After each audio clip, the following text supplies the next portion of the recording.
actions and routes were predicted by the Akasha. It even gave that information to those who kidnapped the village keepers. But things like that never happened again after we met up with the Traveler. That's true. But why? Look at it from a different angle. Why do you think the Akasha will predict your actions? Because my personal data has been entered into the Akasha. That's true, but the key to this question is, how well can the Akasha make predictions about a person? Haven't you ever thought about it? Just how can it do this in the first place? Because the Akasha controls the entirety of Sumeru. The academia firmly believes that all human actions can be explained through logic. By sorting and analyzing entered data, the Akasha can derive behavioral logic and predict the actions of those who fit an existing logic model.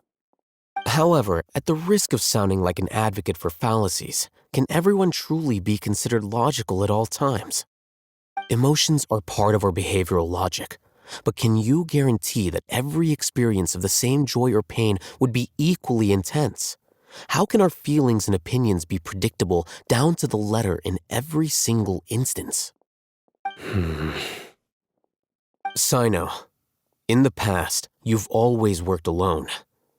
In the absence of another person who could sway you or your thoughts, the Akasha could produce predictions that were similar to your real-life behavioral principles.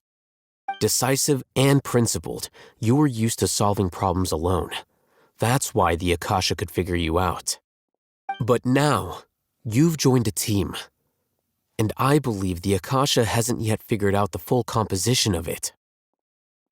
Our thoughts and logic have intermingled and weaved themselves together to become a complicated, chaotic mess. Any one of us could potentially disagree with another. The Akasha lacks data on these interactions, and it's impossible for it to predict your actions in the future based on your decisions in the past. After all, there's probably a limit to just how much we can be modeled or controlled by data.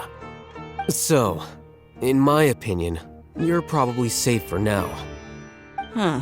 Makes sense to me. I agree. The Akasha is not alive, and I don't think we can be completely controlled by something without a mind of its own. Is that so? I guess there are things that even the Akasha cannot calculate, and people will not be forever trapped by the past. I'm so glad that this is settled. Next time, pay attention during our meetings. Will do.